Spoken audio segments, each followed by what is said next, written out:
bedanya Al-Quran dengan Bible, Mas Edis.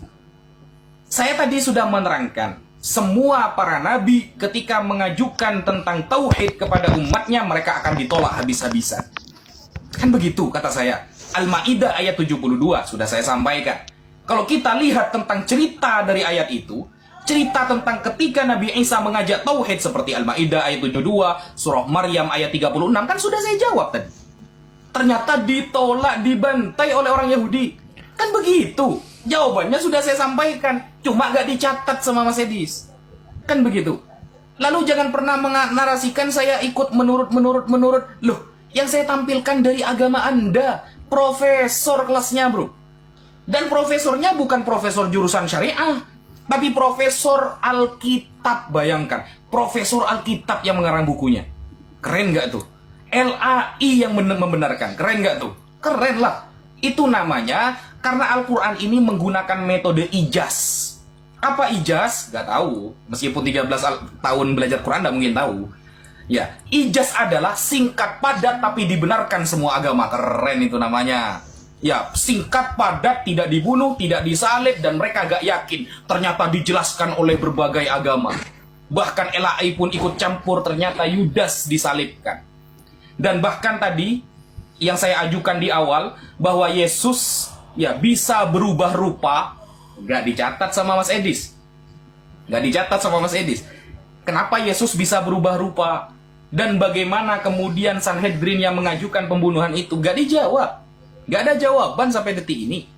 Bukan berarti saya tidak beriman kepada Al-Quran. Al-Quran cukup sedikit saja, itu sudah membenarkan semuanya. Mau minta kenapa dibunuh Nabi Isa, sudah saya jawab. Al-Ma'idah, surah Maryam menceritakan ketika ngajak orang-orang untuk menyembah kepada Allah, ternyata ditolak habis-habisan sampai dibunuh.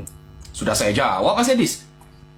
Kemudian Mas Edis mungkin sudah menyerah, ya, mungkin sudah menyerah. Lalu mengkritik nama Nabi Isa. Kok bisa Isa katanya? Loh, Anda kan nggak pernah belajar kitab Aramaik. Di dalam Aramaik ketika Yasu'a dijadikan bahasa Arab, maka huruf yang terakhir diganti ke depan, maka menjadi Aisu. Aisu karena harokat kasro berat setelah dhamma, sebelum dhamma, maka dibaca Isa. Itu ilmu bahasa itu. Anda tidak pernah belajar bahasa Aramaik sih, makanya aneh dalam hal Anda. Coba belajar bahasa Aramaik. Begitu loh. Lalu mengatakan kok bisa Nabi Arab yang mengabarkan katanya. Loh, yang lucu itu Mas Edis ya, yang membuat mukjizat orang Israel, yang membuat mengaku dirinya seorang rasul orang Israel, pengikutnya orang Indonesia jauh kali. Padahal dia mengatakan aku diutus hanya untuk kepada domba-domba yang hilang dari kalangan Bani Israel. Dia diutus untuk domba yang hilang di kalangan Bani Israel. Ternyata domba yang di Indonesia ikut-ikutan. Itu yang susah. Dia diutusnya ke Bani Israel, malah domba yang di Indonesia yang kepanasan. Jadi, kalau Al-Quran jelas, Nabi Muhammad rahmatan lil alamin, diutus untuk semesta alam. Ada nggak perkataan Yesus diutus untuk semesta alam? Nggak ada. Saya diutus untuk semesta alam? Nggak ada. Makanya orangnya Israel, pengikutnya orang Indonesia. Terima kasih Bang David. Terima kasih Bang David. Wah, akhirnya kalah dia. Oke, sesi terakhir berarti ya. Ya, tadi kan berdua Gus Wapi ya. yang memulai. Nah, nanti setelah ini baru nanti bagi dua waktunya. Baik. Bagi dua ini ya, bagi dua ya. Bukan, kan tadi kan yang mulai kan Gus Wapi. Oke. Sekarang berarti saya penutupnya, setelah itu baru nanti kita bagi dua. Oke. Jadi begini teman-teman ya. Memang tidak salah ya, seperti guru gembul yang debat sama Wapi kemarin ya. Dan kaum muslim bahkan hasil survei membuktikan bahwa memang umat muslim ini adalah umat yang jauh tertinggal dalam segala hal, jauh tertinggal. Ya kan? Karena memang seperti ini teman-teman. Dibilang, kenapa Yesus hanya diutus kepada Bani Israel, tetapi malah orang Indonesia ngikutin katanya. Makanya saya katakan umat muslim kebanyakan waktu baca Bible, dia nggak baca sampai habis. Waktu nonton bola, waktu skornya 2-0, dia udah simpulkan, oh 2-0. Dia nggak tahu nanti skornya itu ternyata malah 4-2. Nah itulah umat muslim. Yesus memang diutus hanya kepada orang ya, domba-domba yang hilang dari kalangan orang Israel. Tapi setelah itu Yesus mengutus murid-muridnya untuk memberitakan, engkau adalah saksiku mulai dari Yerusalem, Samaria dan sampai ke ujung bumi. Makanya sampai ke Indonesia. Aduh, gimana sih? Yesus mau mengutus murid-muridnya untuk memberitakan Injil itu kepada seluruh dunia. Sampai ke ujung-ujung bumi, beritakan namaku. Gimana? Aduh, makanya inilah saya bilang nonton bola baru 30 menit ya, skornya 2-0, tapi sama dia udah disimpulkan skor 2-0.